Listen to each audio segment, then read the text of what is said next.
Good morning. This is Tim Harris with the Harris Real Estate University. And, of course, it's Friday, and that means, like every Friday here at Harris Real Estate University, we have the Friday Superstar Interview.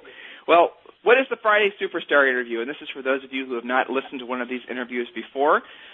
Friday Superstar Interview is where Julie and I seek out to interview and feature a past, current, or future real estate luminary. Now, that can be a top-producing agent.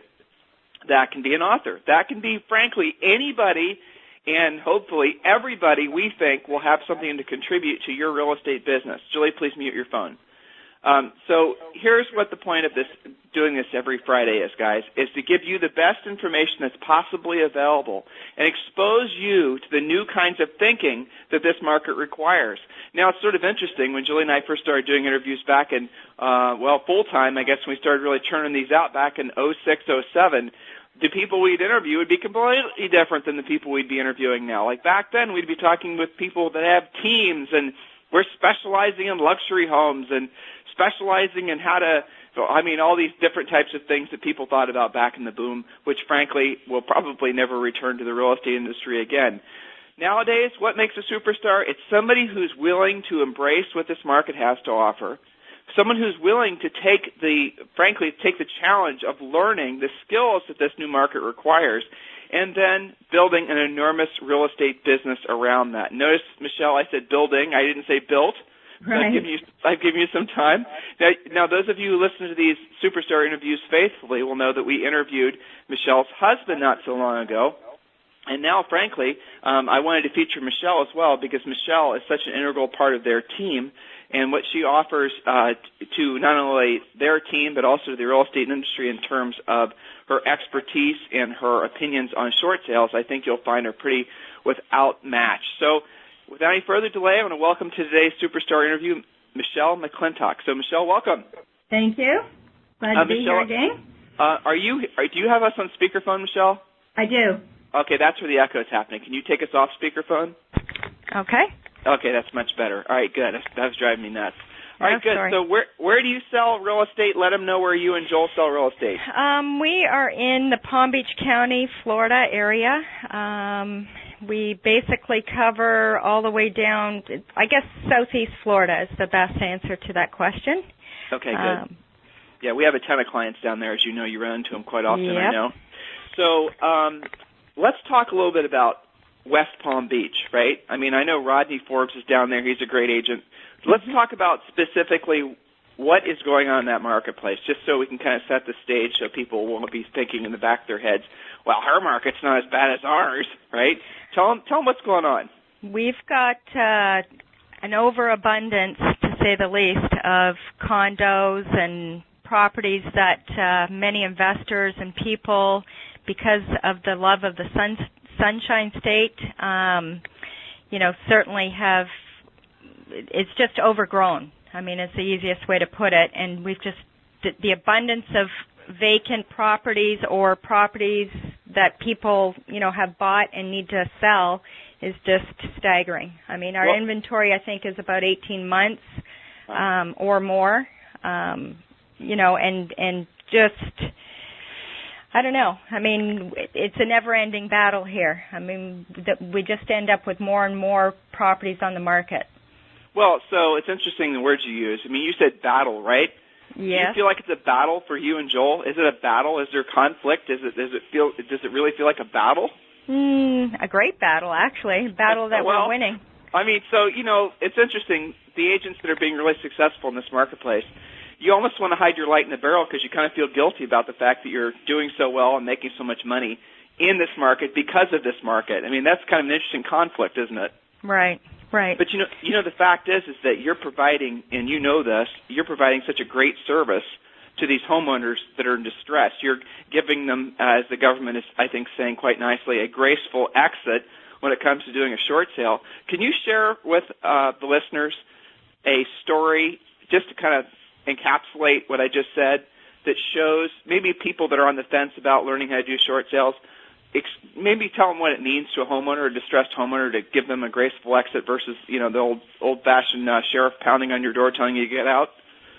Well, we just actually had a new short sale listing that we're working on right now, And the lady called, and they've actually not made any payments for a couple of years, which is just amazing that they've gotten away with that. And they finally came to us and asked us to do a short sale for them. And she was totally uneducated that short sale was even an option for them. They just thought they were going to stay in the house and wait until the property got foreclosed on, and, you know, their life was over. And she was totally enlightened to talk to us and find out that they did have an option, and they could move on with their life. They're a fairly young couple, and that they could do a short sale and potentially buy a year to a year and a half or 2 years down the road after renting and stuff, and life wasn't over because they had to short sale and made a mistake. So what do you and Joel say to somebody? And guys, I know a lot of you are asking questions about how many she's closed and what her success record is, and I'm going to ask her all those questions in a second. But again, for the sake of folks that are still on the fence about doing short sales, what I'm trying to do now is explain to all of you that, yes, this is a great way to make money, but this market is also one of your best opportunities, maybe of your entire career, to be of service and to help people. So what do you and Joel say to somebody that's truly in that situation where, as you said, they feel like their life is over? How do you help those folks? Well, Joel typically will sit down with them or get on the phone with them. A lot of our stuff is not face-to-face. In fact, there's many times where we never even meet the client, including right through closing. But he will interview them on the phone and decide if they're a candidate, you know, go through what their financial situation is, their hardship, and decide if they're a good candidate for us to work with. That sounds pretty radical. Where did you learn that? From Harris Real Estate. Well, but I don't want to skim over that too fast. Let's just make sure people understand that again, because that's something that's actually more controversial, Michelle, than you probably recognize in the real estate industry. Because anyone that's been in this business forever, you know, you go out and meet the seller, and it's a little bit of a beauty contest, and you know, you kind of show them some fancy this and fancy that. But when it comes to doing short sales, I mean, frankly, not only is that not required, but in many cases, the sellers don't even want you there. It's not necessary, and that's the nice thing. What you said, what Joel does, is when you guys generate a lot of leads, you have a series of questions that you ask in the pre-qualifying process, and if they qualify, literally, if they can follow your rules, if they qualify to work with you, not the traditional, you know, the seller chose you, you choose the seller, and if they actually are a match for you guys, then you email them the listing paperwork and then email them the package and ask them to get it back to you. Am I missing anything? Nope, that's exactly. So you guys get a lot of business. I know, guys, I feel like I'm skipping around, but I'm going to kind of go back, get on track here in a second. You guys get a lot of business, obviously, from centers of influence, past clients, but most importantly, previously closed short sales, correct? Yes. Okay, so when you get those folks calling in that are asking for information on short sales, and they're asking for, you know, the process and all that, typically how long does that initial interview take? I mean, it depends how many questions they have to ask us, and, you know, just to reassure them that they're making the right decision. What we will typically do is Joel will get the information on the property and tell them that we'll get back to them. You know, and what I will typically do is do what I call a background check, or I call it a PR, which is like a preliminary title report on them and the property also, and just find out exactly what's going on with the property that they may or may not have been telling us about, whether there's liens on it, you know, liens as far as HOA liens in our area, or taxes in arrears, or judgments, or city liens, IRS liens. I want to know before we take on that property if it's a doable deal. Let me jump in here. I know you're used to basically doing this, so you don't realize how significant it is to get what you said. And Julia, I don't know if you're still on the line, but you know, we get a lot of agents that hit essentially brick walls when they're processing short sales because, like, 2 days, 3 days before the closing, there's those liens that they should have discovered at the beginning of the process. You know, then yeah, exactly. I mean, Julie, talk about, and you get questions like that. We see them coming in through the free coaching call requests, right? Sure, absolutely. And you and Michelle bring up a good point, because there's, I would say, maybe 20% of the questions that I handle on free coaching calls and that Rochelle handles through chat stem from, oh my gosh, it's exactly what you said. It's almost closing, and wow, where did this lien come from? I didn't know I was supposed to talk to the homeowners association, or what do I do with a tax lien? So, Michele, your intel that you get before you get started is critical because that affects your timing, doesn't it? Absolutely. You know, and I have taken on a lot of them for personal satisfaction more than anything, just, you know, to have a bit of a different challenge that I can put on my resume that I've done. We've had some major IRS liens that I took on right from the get-go, and I would take one on again now because I know how to do them. I know how to get them released, and but I know that from the day that we take on those. If they're major liens, I don't even want that file because it's just going to be. Well, hold on. So you said that you will take on an HOA lien. What are the major liens? What won't you take on? So Joel brings you, or you bring a new listing. Okay, the people filled out all the paperwork. They seem to qualify. You do the title search. You find out they have quote-unquote major liens. Which are the ones that you won't touch? City liens in our area are pretty tough. A lot of the city liens, the cities, believe it or not, it's I guess the city sources just don't want to release those liens at all in a hurry. And if I've got a short sale that's going to happen with a lender that I know is fairly quick, then I'm not going to take that on because I'm going to be held up because it has to go to a magistrate and stuff within the city, and it's going to hold me up to closing. So I don't even want that listing. All right. So when you take on homeowners association lien, and those are very common, not just condos, Michele. I mean, obviously homeowners, yeah. Yep. So when you take on a homeowners association lien, and let's just use the typical scenario. Have you ever noticed it always is like $7,000 that the homeowner owes? Oh, I've had them at $14,000 and $15,000. Nice. So when you get those situations, walk us through how you overcome an HOA lien. What do you do?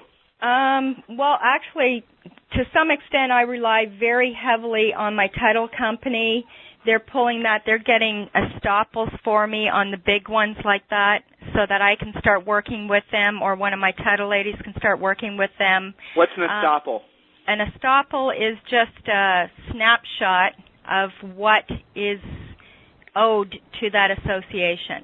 That's right. So it's basically all it is basically it's just the title company. Yep. Right, a ledger, exactly. So you're calling up the title company or the escrow company if you're in California, and then they can pull up and find out. They might actually, in some cases, have to call the property management company and find out the homeowners association actually find out what's owed.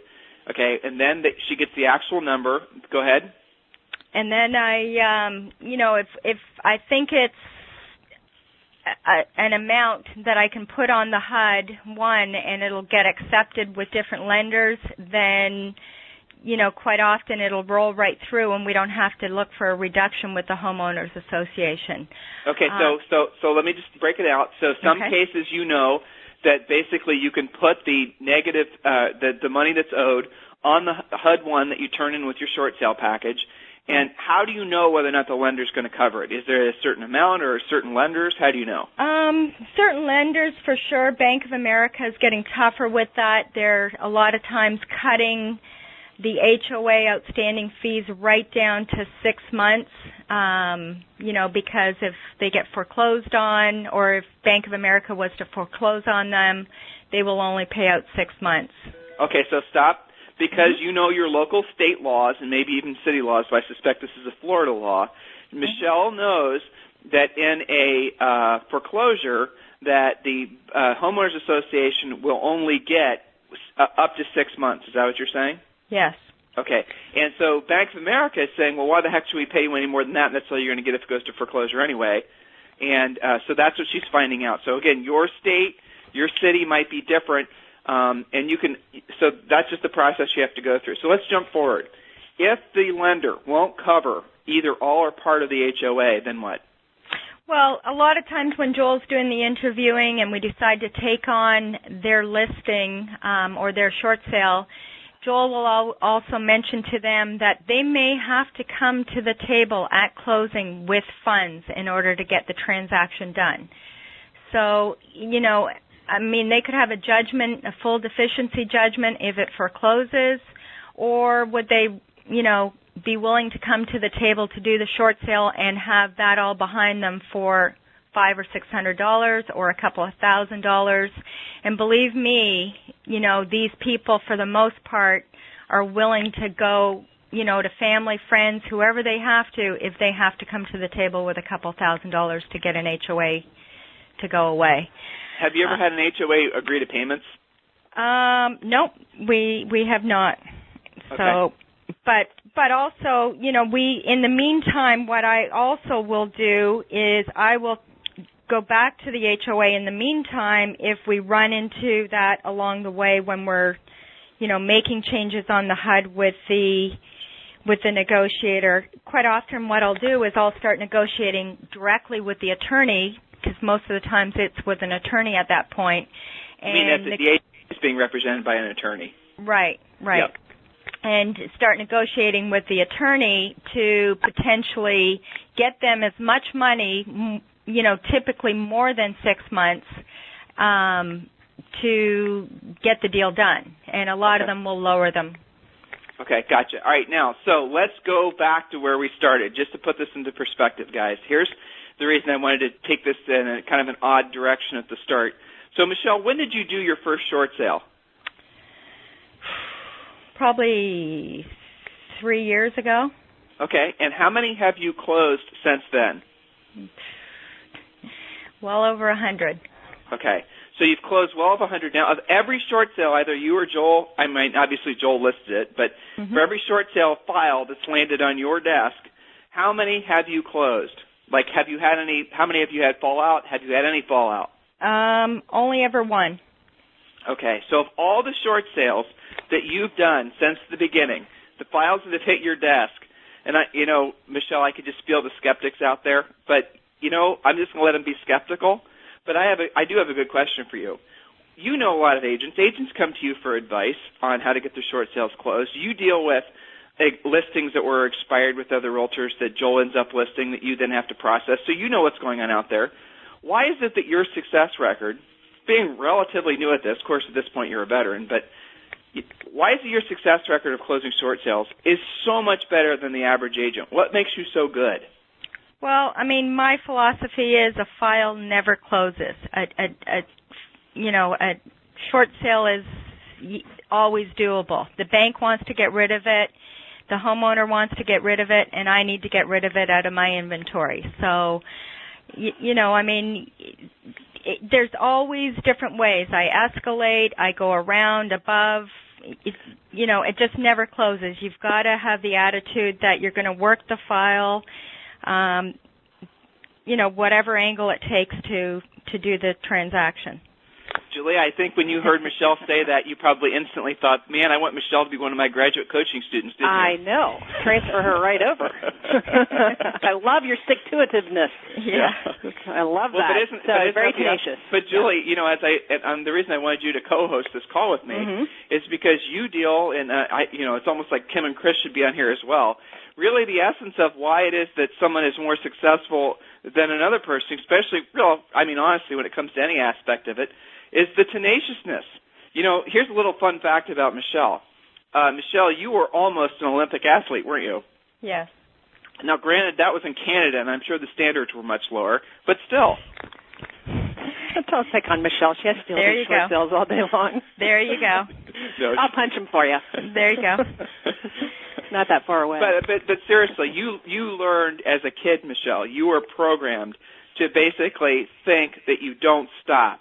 You keep attacking. You go around, as you said, you go under, you go above. So give us some, for examples, in a short sale. Maybe a tough one, or you can kind of put some together as you're telling stories. When you're okay, go ahead. I'm sorry. One of the first short sales that we did was probably one of my toughest. Was and probably a great start for me was a Bank of America one, and it was taking forever. I couldn't get anywhere, so I knew the desperation for these people to get out of their situation and move on with their life. They were a wonderful young couple, 2 young kids, and it was just absolutely ruining them. And, I've heard before that don't get attached to the results. Well, certainly in this case, I was attached to the results. I wanted results for this young couple, and I was going to do whatever it took to get the file done. And the negotiator made the big mistake of saying to me, I'm going to close this file. And there was just no way I was going to let that file close. So I basically decided that I was going to not deal with this negotiator from here on forward, and I was going to make sure that that negotiator did not have the opportunity to close the file. So I started, researching and deciding that, and calling into the bank and finding out who their execs were and stuff. And I decided that I was going to basically deal with C-level in the corporate world and up only. And basically, I went to the office of the president. And I did a timeline of everything that had transpired on the file. And basically, Joel and I stayed up all night, and because I knew that it was urgent that this file get to them, basically to complete it. And so I did a timeline of everything, whether it was a fax that I had sent to Bank of America back then before Equator, or, a phone call and a name and an ID number, and every single solitary thing was on there because I made notes every time I got on the phone with the bank. And I sent it off with the contract and HUD-1 and the whole 9 yards. And, basically I just wouldn't let it go. So the next morning I emailed it because I had all the email addresses to all the executives. I had a fax number to the executive office. And within about 20 minutes of that going off, I was getting responses from all over the executive level. And within about 36 hours, I had an approval on that file. So here's the thing. The whole process that she just described to you guys, we teach you at Harris Real Estate University as part of the short sale coaching program. Kim and Chris, your coaches in that class, teach you how to do everything she just said. She didn't tell you any secrets there. Nope. In terms of, it's basically you just described the process of escalating a file. But you had to learn it. You learned it 3 years ago or 3.5 years ago with your first short sale. And so maybe it was a little bit personal. But now when you have similar problems, you just basically flip a switch in your head and say, okay, this is what I'm going to do. So let's take someone through, like on a step-by-step basis. Someone has a troubled file. Negotiators being a butthead. Negotiators saying, I'm going to close the file. For whatever reason, Michelle, let's say the BPO is coming in wrong or the other typical reasons. Tell us step-by-step what you do. Is it lender-dependent, or is the process pretty much the same? A little bit lender-dependent, but not really. It's basically generic with every single solitary bank. You've got to get to their supervisor or above. And if they won't tell you, you hang up the phone and you pick up the phone again and you talk to someone else. They will reveal at some point who their supervisor is, or, me personally, I have a list of different people I've worked with at different banks. I've compiled a personal list of mine of, executive levels and supervisors that I've worked with before that I can fire stuff off to. And okay, well, hold on. Let me interrupt you. Okay, so everyone watch. This is why I love Michelle. So, Michelle, you don't know this question's coming. You know what I'm going to ask. Can you email me that list so I can share it with other students? Sure. Okay, please email me that list, and we're going to put that on the Harris Real Estate University CDPD site. For those of you who are existing students of that program, there you go. Michele McClintock just did you a big favor, so thank you for that. So go ahead. But I always, it never stops. I'm never just staying stagnant at that level. You've got to escalate it. I learned that, or we learned that very early on at Harris Real Estate University. Nothing that we do is a secret or, unique to us. It's just basics. You've got to escalate the file, because what you have to remember is typically the negotiators are just average people. you want to get to the decision makers who are above the negotiators, and usually the people with MBAs or people that you can straight talk with. People that weren't working at Starbucks the week before, right. that are now negotiators. So why would a negotiator not want you to know who their boss was? Why is it that they sometimes try to hide who to escalate the file? I mean, we know how to, obviously, escalating the file inside these banks, generally speaking, this is the process for doing it. But, of course, what you're telling us is not always is that the most efficient way, because, the escalation process is also, heavily run by bureaucrats. And what you're saying, and what we teach you to do at the university, is kind of skip that rope line and go right to the executives, the actual bosses that are making the decisions, that are in charge of these, essentially these low-level negotiators, who, you have to admit, would have some seriously crappy jobs, so you've got to kind of empathize with them. Right. But why would a negotiator want to not close a file? Why is the negotiators not able to do something that their boss is? Is it because the negotiator's not experienced enough, because they don't see an angle on something? Tell me why. What do you think? I would think mainly because they either, haven't worked the file properly, or they, I don't know. That's a tough question to answer.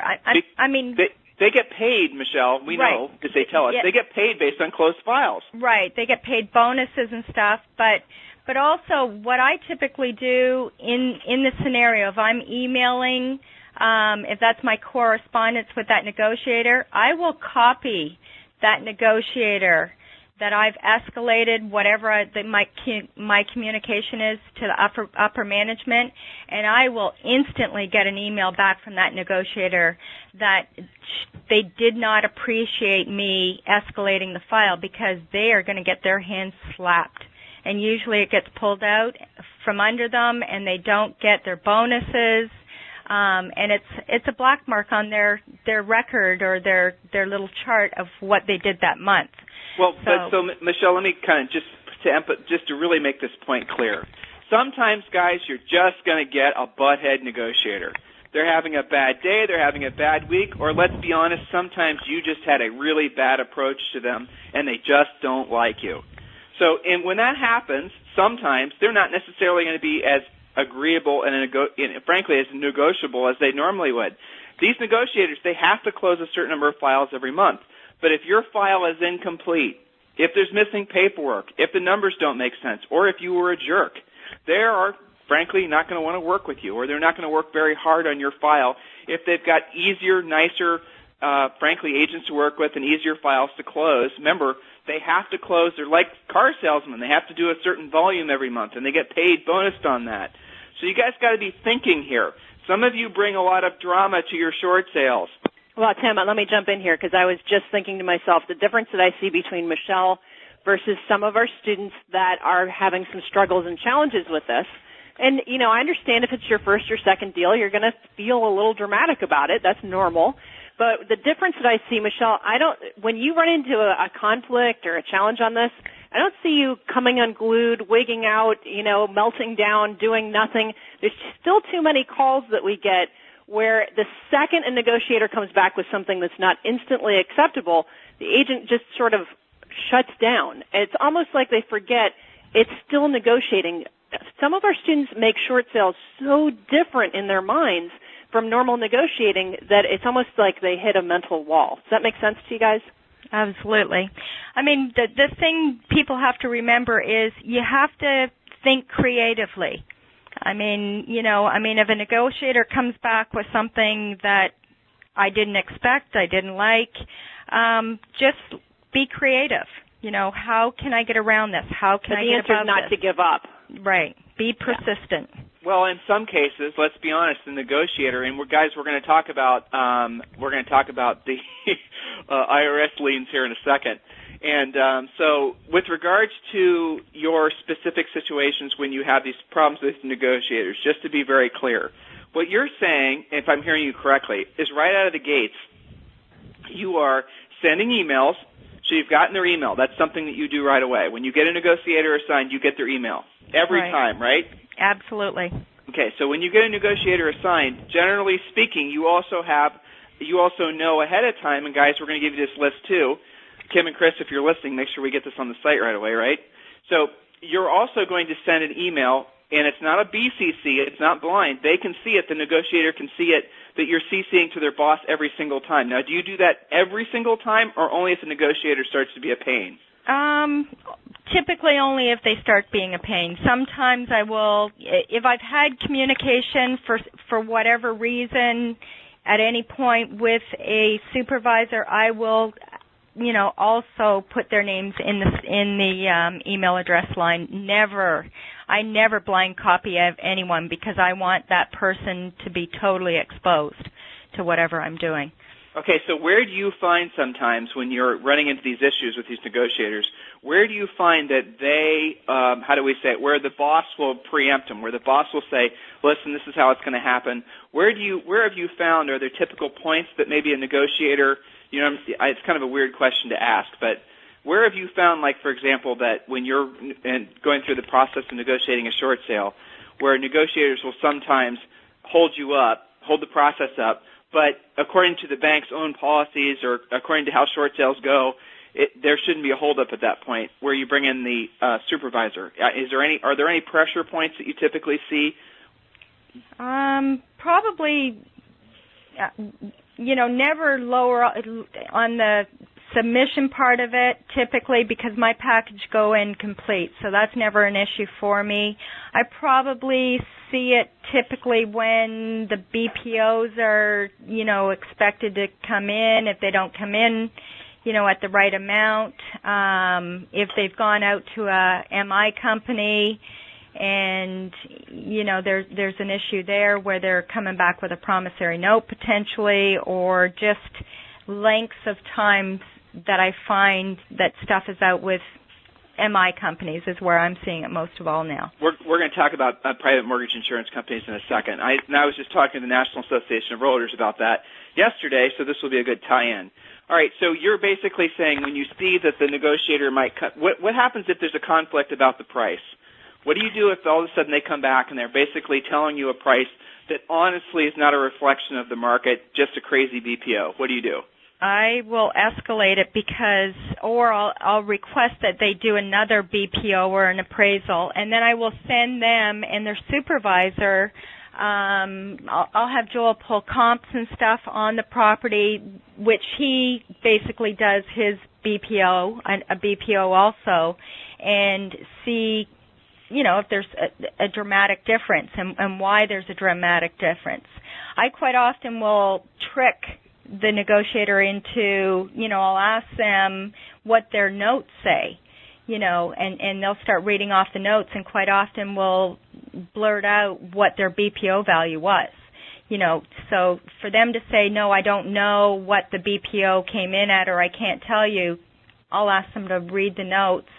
And if they say we're too low, or if I know a value, then I'll get Joel to comp it out right away and escalate it with, comps and a reason why that property, they've come up with a wrong value, and then escalate it to their supervisor so that we don't lose the deal and they don't close the file, because we know specifically that property's not even going to appraise. If we do get an approval, we've got to get them back down to where, we need it and know it's going to get approved at.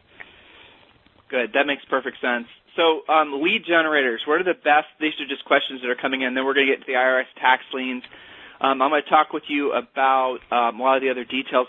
Guys, enter your questions into the webinar, okay? Julie and I are going through them now. So lead generators, obviously that's something that you guys are focused on every single day. What are your best lead generators? Sphere of influence. Most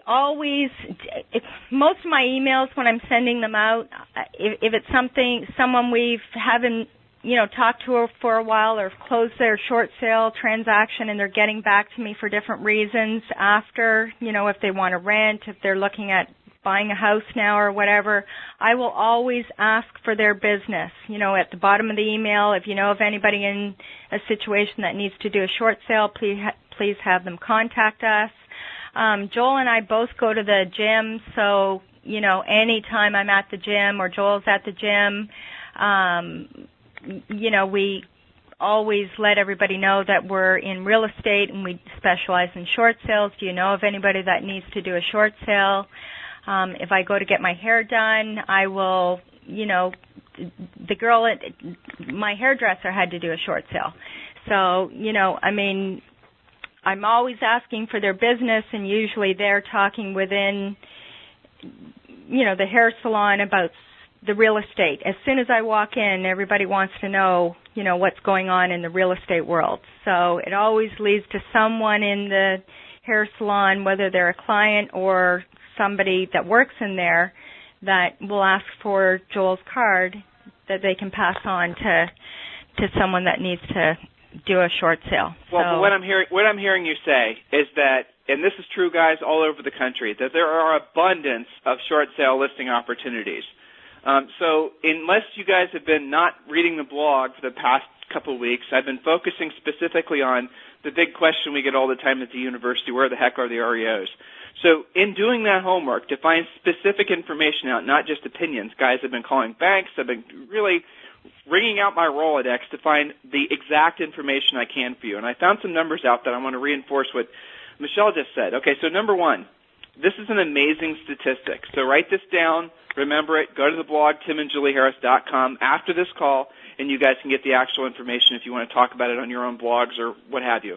So the average homeowner, okay, so before, like say someone who's headed for default, before they get the notice of default filed. So these are people in your community right now who've just decided to stop making payments.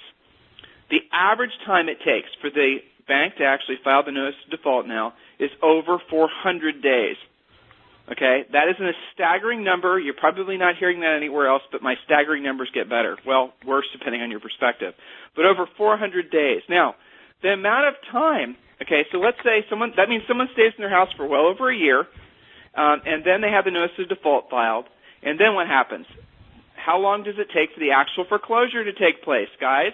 The national statistic right now is a little over a year. Now, I want you to add those two numbers together, and that means by the time somebody basically decides to make a strategic, stop making their payment strategically or whatever else, it's well over 700 days before they actually maybe have to get out of the house. And that's assuming that they don't, muddy up the process with a loan mod attempt, okay? So you throw a loan mod in there, and you're adding probably, 90 days to 6 months? Now, let's say they do try to sell it short with an agent that doesn't know how to get the files closed. Then you're adding, another 6 months. So here's the bottom line, guys. Across the country, in your communities, and at this point it doesn't matter, you are dealing with people that are upside down in their homes that probably in many cases aren't making their payments. Now, to really make a huge point, and again, I realize this isn't made it into mainstream media, but it will. In March, as in, last month, 50% of the home sales in the United States, not the exact number, but real close, were the so-called distressed sellers, short sales and REOs. 50%. Now, Jules and I have been predicting since early 2007 that it was going to be towards the end of this year into next year before the numbers got that bad. So we were off. We were being a little tad too conservative. So there you go. 50% of all the sales, again, on the blog, timandjulieharris.com. Go there, read it yourself. You don't have to, ask me where I'm getting my information. Just go and read it. So that is a staggering number right there.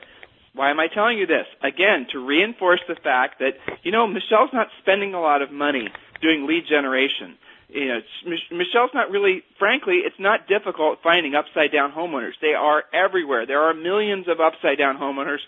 And with 50% of all the closed transactions in March being so-called distressed properties, guys, that is literally, you're talking about tens of millions of dollars in commissions that you could be earning. Julie, what are you thinking of when I say that? I just walked past her office and saw her face.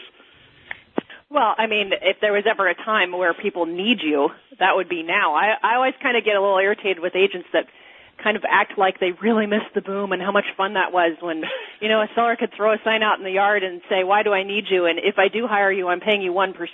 To me, that wasn't fun. Not that doing short sales is, quote, fun, but, if there was ever more loyal clients, it's those short sale people. If you can help somebody at their highest point of distress, man, you do have a client for life, and many of them will come back and buy with you later, not to mention the huge amount of referrals This is the most stressful part of people's lives. And so I always wonder how it is that agents have lead generation issues with this. So that's an excellent point. So, guys, moving forward, let's talk about, Michele, in your experience, and, again, we don't have any sacred cows here at the university. We're not beholden to any lenders or banks. What lenders are the best and what lenders are the worst for doing short sales right now? Now, this is, basically May 1st of 2010, so if you're listening to this call in replay 6 months from now, her list may completely change. But in your experience in Southern Florida, what's your experience? My favorite is probably GMAC. They're real quick, typically. Probably less than 30 days to get an approval with GMAC. I've had them 5 days. I've had them 7 days. I literally know people at GMAC that if I get a GMAC file, we'll just send it directly to them. And they'll take over that file and do it, and it's done. So it's just that relationship I've got with GMAC now. Bank of America, I love it when agents call and say, who's the bank for that particular property? And I can say it's Bank of America. I used to not like Bank of America at all. The new Equator system, I've figured out how to work their system. I love it. My least favorite right now is probably Chase. Like you said, I probably would not have said that 6 months ago. Chase is behind the times right now, and I just find them a lot slower than the other banks. Wells Fargo I love them. They're doing a lot of bonuses for the clients and stuff, so love those guys. I'm doing a couple of credit union ones now and E-Trade and stuff, so those are different and fun for me and pretty responsive. Some of the smaller banks, I find that they're very quick, so probably favorite GMAC or Wells Fargo. Bank of America is right under them, and least favorite probably Chase. So we're getting some interesting questions about the escalation process, guys, and a lot of questions that have been entered in. I really appreciate it. So have you ever escalated a file, gotten it off the negotiator's desk, sent it to whomever else is above them, and had that above them person reinforce what the negotiator said? In other words, said no, or basically, have you ever had that not work out to your favor? Not yet. Okay, so that's such an important point. I'm going to say that again. So, and just if you misunderstood my question, Michele, if I didn't say it correctly, please feel free to jump in. So what she's saying is every time she's had a no from a negotiator, she's escalated the file. And every single time, am I overstating it, Michele, or is this correct so far?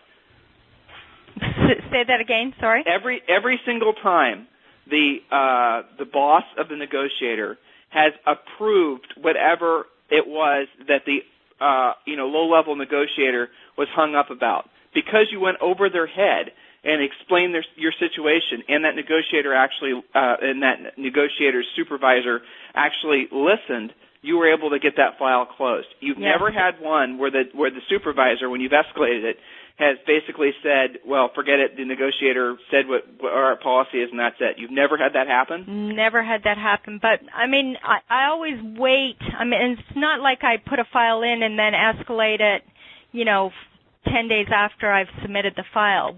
I go through the short sale process just like everybody else, and there's a lot of times where I never even escalate it. I never frivolously, escalate a file. It's always, in a timely manner. If there's a roadblock, if I've got a BPO issue and I can't work it out with that negotiator, then I will escalate it because I don't want to have the file closed and have to restart it and, start all over again. But, yes, if I escalate it, I've had very good success with getting them, dealt with. And quite often, I have had also where the supervisor stepped in, resolved the issue, and I've gone back to that negotiator and, continued to deal with them. So, a lot of times the supervisors will take in. I've had them take over the file. I've had them send me back to the negotiator after there's resolution and continue on there. So, I mean, I have not had it that they've closed a file and they flat out just said, no, you have to start all over. Hopefully it'll never happen, but it could.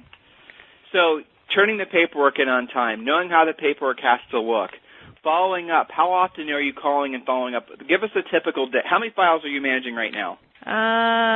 38.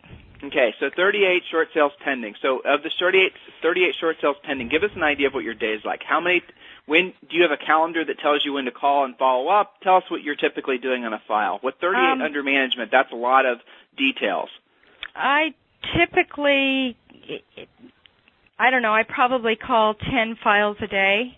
I usually call on every file two to three times a week. Just because I keep pushing and pushing and pushing and pushing the files. I mean, I'm always on Equator checking where my files are. Even on Equator, I will at least send out some sort of note to the negotiator, what's going on with the file, where are we at, is there any action, what's happening next. And that quite often, even on Equator, if you send a note to the negotiator and a BPO hasn't been done, I'll ask them when to expect the BPO to be done, and next thing I know, I've got a BPO agent calling me to do a BPO.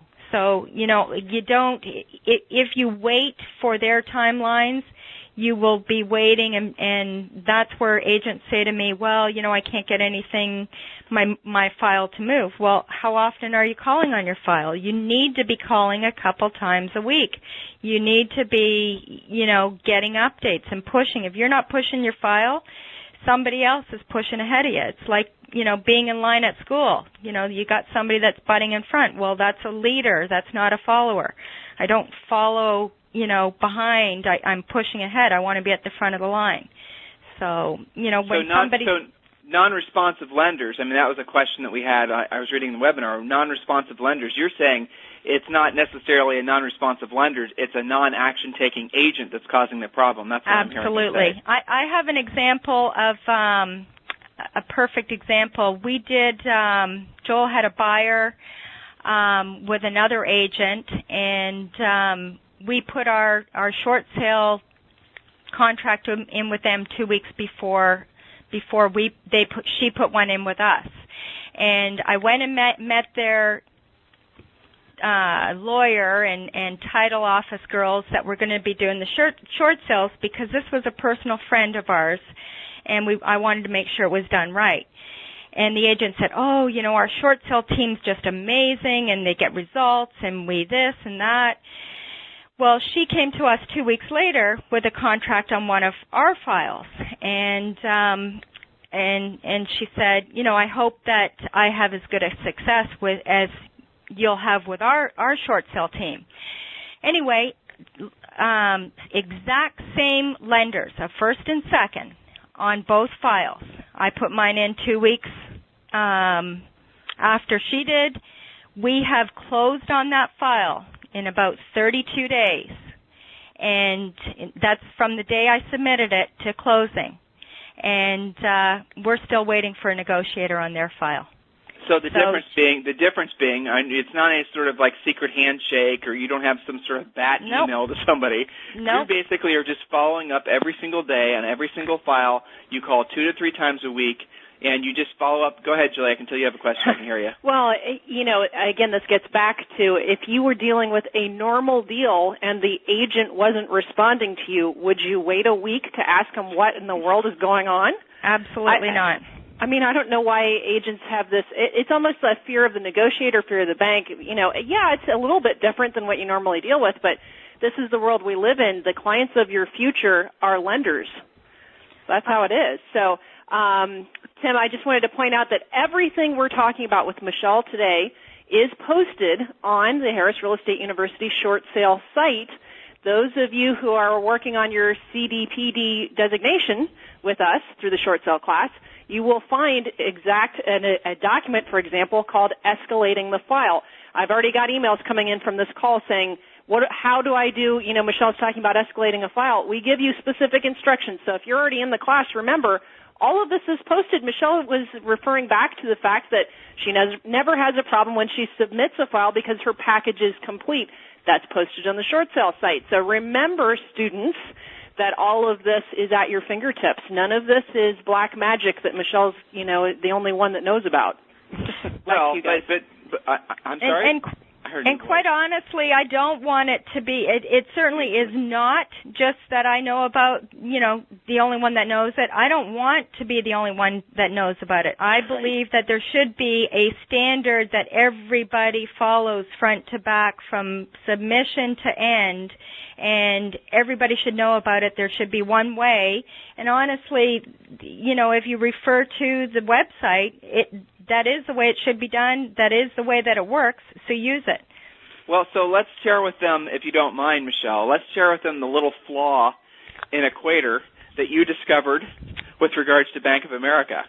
You know what I'm talking about, right? I send, if you go to the messaging center, pay attention, guys. Basically every single solitary time that I send a note, at least twice a week, is I will copy each level beyond manager and up, FVPs, all of the upper management people on the email. And every single time I will get a response within 24 hours, usually not even 24 hours. So if I'm asking... Here's the flaw in Equator, just so that they know. You're saying, and it's still there, all the email addresses for all the Bank of America people that have anything to do with short sales are published on Equator. Yep. Right? Tell them exactly where it is on the site. If you go to the messaging area, so it's in, and I'm not looking at Equator right now, but if you look at, it'll say messages, click on your messages, and it may say you have 5 unread messages or whatever. Click on that area, and then it'll say add a message. And I always, twice a week, I add a message because that's what it's telling me to do. I have that option to add a message. Well, I want to message my negotiator. And I will literally, message everyone. It'll say FVP, manager, all upper, and down the list, VP, everybody in that email category is listed there, and each and every one of them will get a message twice a week from me. So, it's a flaw in the system now. I don't know how much longer it'll be there, but that will get results very quickly. Go ahead, Jody. I can just see the Bank of America guys going, I know. That's another Michele deal. We better get this off our desk fast, or we're going to hear from her. So, but really what we're talking about a lot on this call is a high level of communication, not letting the ball go past. And, Michele, there's been a lot of questions on the webinar about how in the world do you manage your time? You've got all these outgoing phone calls. You're still handling some lead generation. You're doing some pre-qualification before you even take the sale. How do you deal with time management when you're handling so many files? I'm actually a workaholic, so my days are real long, but I'm passionate about what I do. So each and every file, I've got just a task that, in the mornings I might do calls on files for updates, and then I'll switch over 2 hours later and, return phone calls. A lot of times people will say, well, you didn't return my phone call. Well, I don't return phone calls typically as they're coming in unless I see it's a negotiator calling me. Then I'll specifically switch over to returning calls to people. I email both sellers, agents, everything as I complete a file with updates as to what the negotiator or whoever has said. I will throw out an email and to the sellers, to the agent, and just give them an update. So I don't get a lot of phone calls typically unless there's an issue with a file, because everybody says, oh, I wish that everybody did their short sales like you, so I know where I'm at. Once a week, typically, our clients, whether they're the sellers or the agents, will get an email from me that says, hey, this is what's gone on, this is what the negotiator said. So they're never not in the loop. of what's going on. That was the question we had a bunch that I was about to ask with regards to basically how you manage, keeping your co-ops in contract. And I heard you say a couple things. The first thing I heard you say is, well, you're pending short sales. How long do they take, generally speaking, from time of submission to accepted, signed off, getting commission checks? What's your average so far this year? We've probably 60 days. Okay, we've had some longer, certainly some shorter, but, on average it's probably 60 days. All right, so you're keeping the co-ops engaged on this transaction. It's funny as you said this. Julie and I made an offer on a short sale in Las Vegas, and God bless the realtor, Anita, if you're listening, we've only heard from you once. We don't even know what the heck's going on with the file. It's kind of funny. No, she's not a student. She needs to be. She needs to be. That's right. So what you're saying is basically you just essentially have a schedule. Maybe is it formally written down? Do you put it in every file? How do you have this? How do you track all of this? Well, I have a timeline that I use it's a phone log and timeline, I guess, that I have in each file. And it just is, what the negotiator said. I email everything, and I tell the sellers and the agents, I will typically email you. That becomes a phone log or a timeline log for me in case I need it. So that if someone calls and said, oh, I didn't hear from you this past week, I can go into my email and fire them off, or forward them an email that I did contact them, and this is what was said. And a lot of times it's missed emails that they missed, not something that I've missed. Yeah. Well, what I see is a high level of control. You are deciding who, when, and how you call people back. Right. And that's typically, both on the phone with negotiators and the banks. I believe, that you have to control the whole situation front to back. Even when I'm on the phone with a negotiator, I will read back my notes in my phone log as to what happened on the previous phone call with them, and basically I'm controlling the communication even when I'm calling a negotiator. So, I'll say this, and this happened on the last, you ordered the BPO. Is the BPO back in? When should we expect an approval letter? I'm always asking. You know what's next, and you're reminding them what's next in the process. Right. So it's sort of like if you were making a cake or something, and you're reading the instructions, and the instructions are right in front of you on the recipe card, and you already know what's in the bowl, and you're sitting there and you're like looking to see what's going to go in the bowl next. So it's basically a controlled process. You know exactly, it's a pinch of salt and it's 2 eggs. You know what's supposed to happen next. Right. And if all of a sudden you see those ingredients sitting in that bowl and those eggs should have gone in, right away or within like a couple days, whatever, right? You know that there's something awry about this short sale and you're on top of it, but you are ahead of the curve when it comes to these negotiators. You're pulling them along opposed to waiting for them to push you. That's what I'm hearing. Absolutely. And even, I have a list, I have a mental list, but I've also done it also, in a form that basically questions to ask the short sale negotiator. I mean, it's like, have you received the package? Is there anything missing from the package? Has the loan been submitted as a short sale? Right down to, is this a Fannie Mae loan? When should I, is there a sale date set? These questions that I just bing off to a negotiator or the bank every single time. And it's just from the very first minute that I submit a package to, can you ping the supervisor or ring the supervisor so I can talk to them, especially when they say no, you can't talk to a negotiator. So, it's all the way down in order. When should I expect the BPO back? Does the negotiator have a direct line? I use these same things every single solitary time. A lot of our students are having great success, and I know our short sale coaches, they're advocates of Short Sale Commander, but it sounds like to me you've kind of made your own checklist, paperwork type process and not using Short Sale Commander. Any reasons why, or just no particular reason?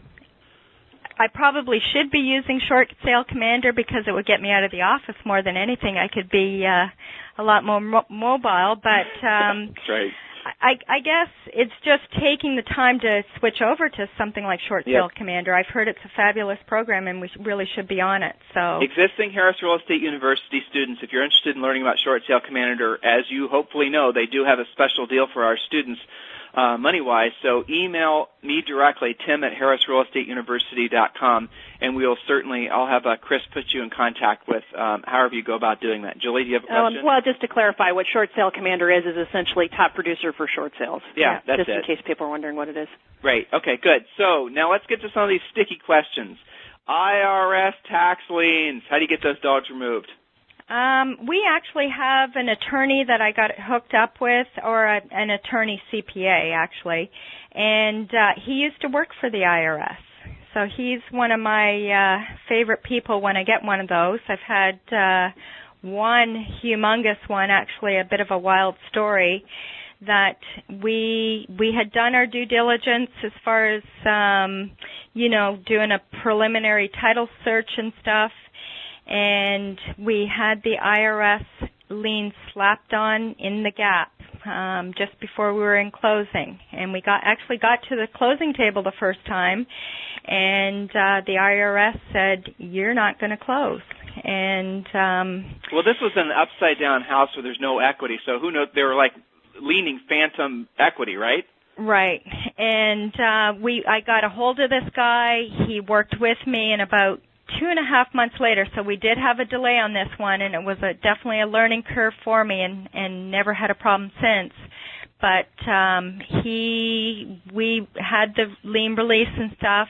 The person had to bring themselves current on their income tax returns and stuff, and we were able to close not too far down the road.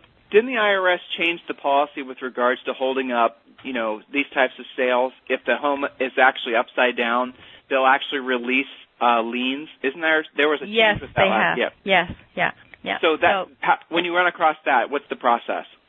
I have the clients get in touch with this CPA, and typically one of the requirements for it is they have to bring if nothing else, they have to bring their income tax current. Filing.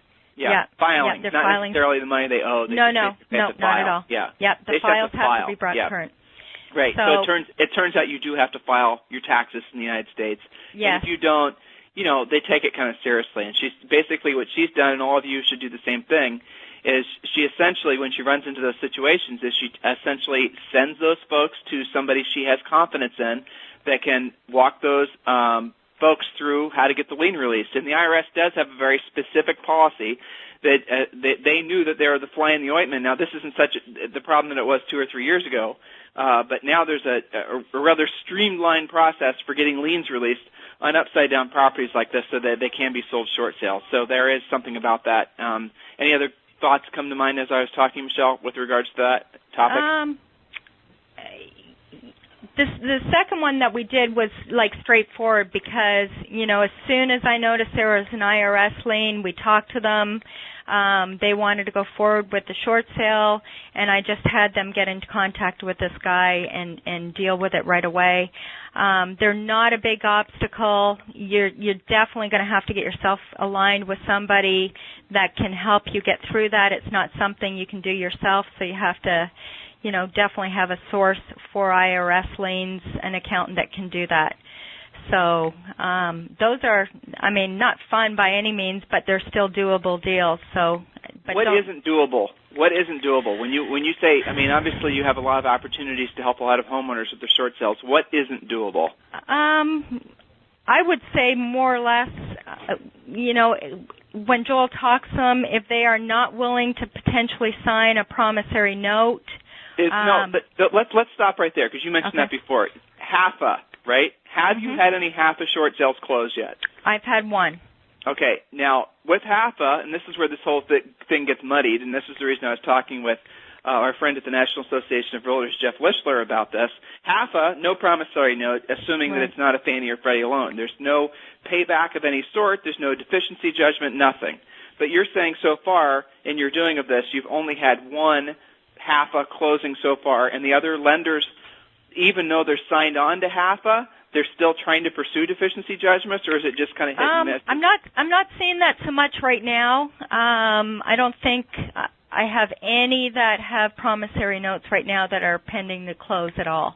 Okay. So I think that I would say in February and March, there was a lot of talk about lenders or negotiators saying, well, your client's going to need to sign a promissory note, and if they don't sign a promissory note, then you can't do the deal. But those sort of went by the wayside just before, HAFA started and stuff. That was my observation, too. So I'm going to summarize what you just said, guys. It's kind of I think, personally, it's one of the best changes that come as a result of HAFA. And, again, hats off to Mr. Jeff Lischler and the NAR for bringing this up, making HAFA actually possible. So before HAFA, it was becoming a very prevalent problem to have to deal with deficiency judgments. Okay, you don't want a deficiency judgment, Mr. Borrower, then you have to agree to pay us a certain amount of money back, maybe 10% of whatever the loss was. So if the second was losing, $250,000, then the homeowner might have to pay $25,000 back over 7 years at 0% interest, or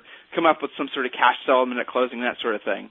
But what we found, and I'm seeing this very clearly as well with all of our other thousands of students, is that the lenders are not pursuing deficiency judgments or paybacks of any sort now, post-HAFA. So that essentially eliminates one of the biggest pains in the butts that we had as short sale negotiators. Now, have you, so in order for a deal to be a HAFA deal, do you know if it had to be initiated after April 5th? What's been your experience with that, or is there probably no actual answer? So if an agent's got a deal processing now, and the lender is still thinking about asking for some sort of payback, what should that agent do? I actually had one just recently that started and actually got approved pre-HAFA, and this particular borrower had a first and second on a primary residence, and the second had said they wanted, I think it was $5,500 or something. The first had said, we'll give the second $3,000, and the borrower had to come to the table with $2,500.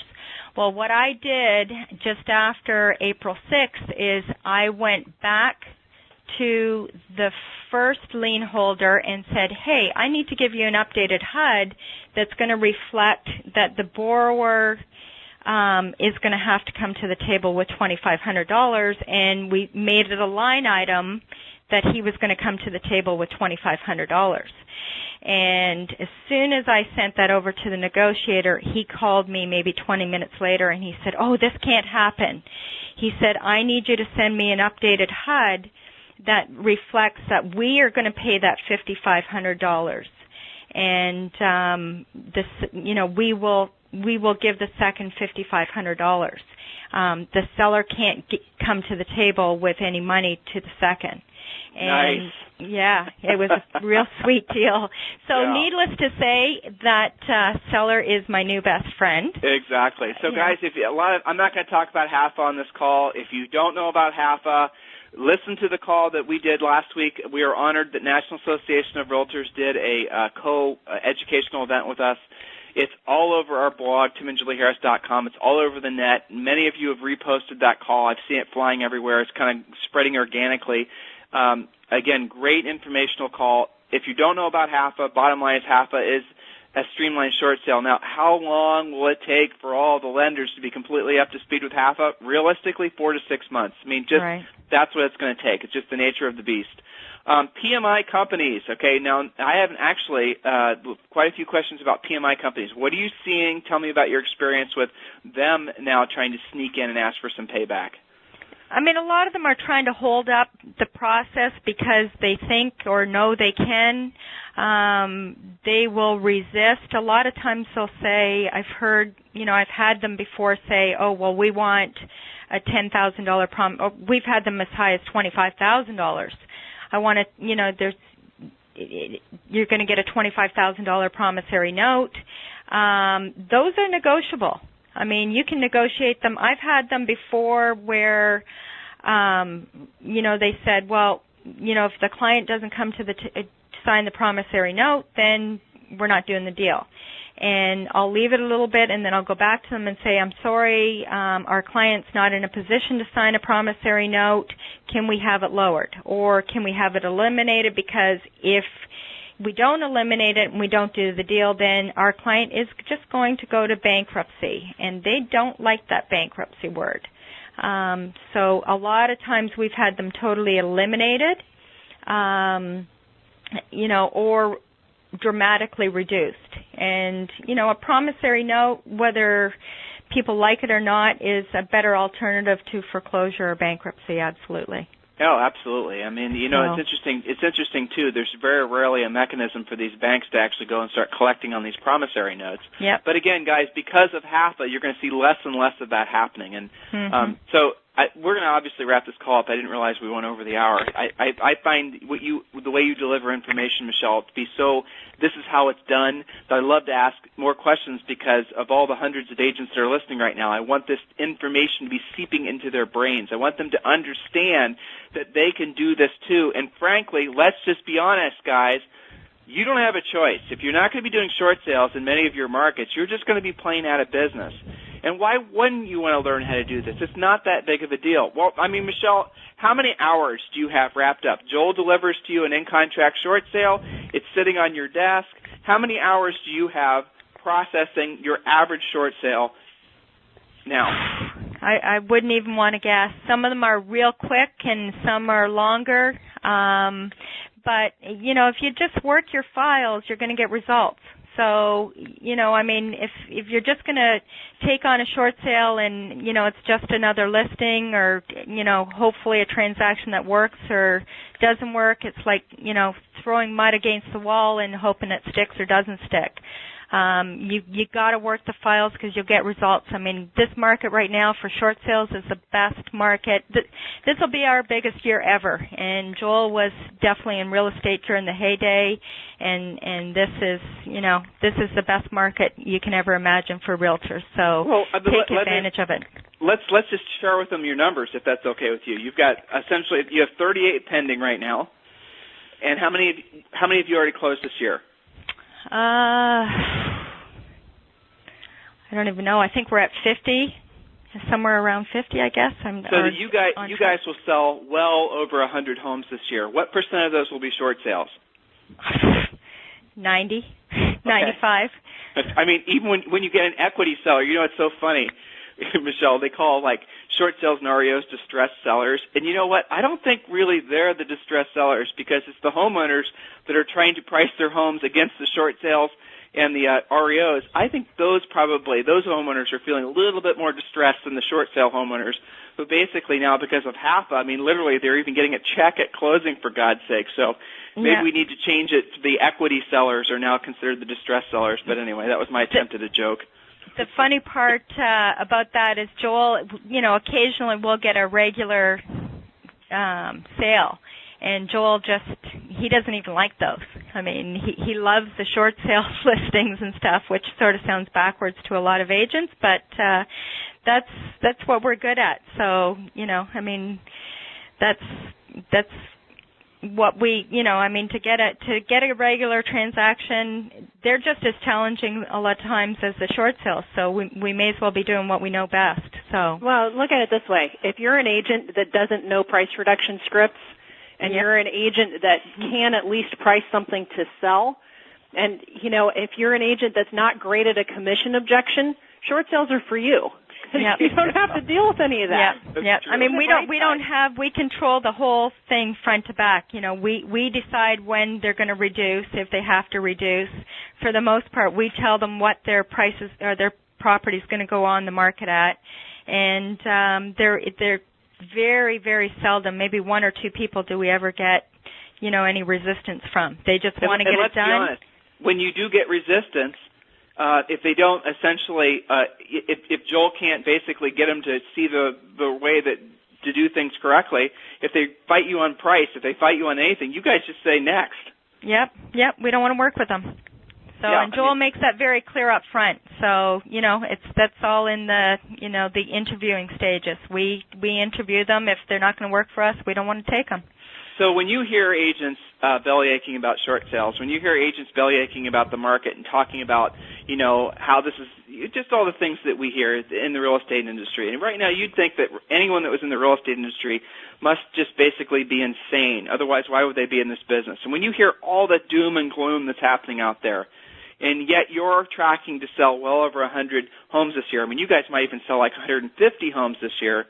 I don't even know how much money that's going to be, but $750,000. When you're tracking to earn that much money and sell that many houses in this type of market, and you hear all this bellyaching, honestly, Michele, what do you think? I think it's ridiculous. I mean, I just flat out tell them this is the best market to be in right now. That you will not make more money, possibly. This should be the year that you make the most money as a realtor ever. There is endless amount of opportunity out there to make money. I mean, there is no shortage of listings to be had. You just got to ask for the business. There's, we've had upward of, I think we have, 35 short sale listings right now, which is a low inventory for us right now. And we were just bellyaching with you, Tim, just the other day that everything's under contract right now. Yeah, I know, we have got to get more listings. What a problem to have. Right. So, it's the best market you could possibly be in right now, so take advantage of it because you don't know when that's going to end, and it's certainly not going to end for the next 3 or 4 years, so take advantage of it. Absolutely not. So, guys, I can't really summarize it any better than she just did, and that's the reason I wanted her to be this week's superstar. She processes a ton of these guys. If there's a problem that comes up in a short sale file, I mean, she's addressed it. She's overcome it. But you heard from what she's saying.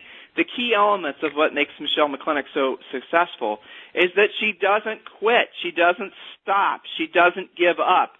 And, the other thing is, and I don't know if you guys heard, she follows direction. She's following the system. When she said the website, she means Harris Real Estate University. Guys, this is not just a certification or a designation. This is a coaching program. This is a process that you have to learn so that you can do this kind of volume. And we work with you step by step by step, just as we have with Michele. So, Michele, I'm going to ask a totally gratuitous question, right? So, have you gotten your education in any other place other than HREU? Nope, not at all. I go to that to listen to the daily motivational message every single day. And I honestly do. I use that website every single solitary day. I listen to the coaching calls. We are coaching students. There is an endless amount of information available. It's all leading edge on Harris Real Estate University. Utilize what you have. These people that have their education through their association or whatever, that's you paid for that. That's it. There's no follow-up. Every day I have information. I have new information. I know leading edge stuff coming up through Harris Real Estate University. Any new documentation is always on that website, so utilize what you have. There is no other site that even compares to it. Well, tell the quick story, just real quick. Oh, this is kind of funny. When you were, you knew about Equator before Bank of America negotiators knew about it. Oh, I knew about it long before. In fact, when one of my files was with the office of the president, one of the emails that came through to me from her was, we will be going to the Equator system. And I got on the phone with her and I said, well, I already know about the Equator system and what it's going to be like. And she said, well, how did you know about that? And I said, well, Harris Real Estate University, they've been talking about that for quite a while. And that was probably 3 or 4 months before it even got launched. So and she was like, well, how did you know about that? We haven't made that public. Right. That was kind of funny. Yeah. Okay, well, in any event, guys, there it is. So hopefully you've enjoyed this call today. Hopefully you've learned something from Michele. Michele, seriously, thank you for being such a rock star. Love having you as a student. You're really great. Your calm demeanor. Actually, if you want a nickname, I was thinking about calling you the Short Sale Terminator. Do you like that one better? Oh, sure. Okay, there you go. So that's what I've been called a bulldog too, so I don't know whether that's a compliment or not. But I don't know. I haven't actually seen you yet. I guess we'll have to know from There you go. Exactly. Well, and by the way, so Michele, for those of you who are attending the 100 Most Important People in Real Estate event next Friday in Laguna Beach, Michelle's going to be there, and she's presenting on, guess what, how to get your short sales closed. So it's a small group meeting, and the meeting is closed. So those of you who are listening, if you want to attend, unfortunately, this event is completely sold out. We're going to be doing another one probably in the next 60 to 90 days, so just stay tuned into that. So, Michele, seriously, Michele, Joel, I know you're listening in as well. Thank you sincerely from Julie and I and all the faculty and staff for being this week's Harris Real Estate University Superstar. And agents out there, please listen to what she said. Please pay attention to what she said. All of you can do this. All of you can do this at a high level. There is no reason whatsoever that you can't have the success that the McClintocks are having. There's no reason whatsoever you can't have a success rate of closing your short sale files the same as Michelle's, basically near 100%. Guys, don't give up. Understand that this market probably more than any other real estate market in the history of real estate, is about agents that have the mindset of service and the skill set to be of service. So the skill set to help. Be that agent. Be the agent that actually helps homeowners. We've been saying that for so long, and yet I say it every single time I have an opportunity to, because I know there's some of you that have never heard it before. Some of you are new to Harris Real Estate University. Guys, that's what we're all about. We're all about educating you guys so you can go out there and make a difference and truly be a help to homeowners. So, Michele, on behalf of Julie, myself, and all the faculty and staff of Harris Real Estate University, thank you for being this week's Superstar. Thank you for the opportunity. My pleasure. Have a great week. Bye now.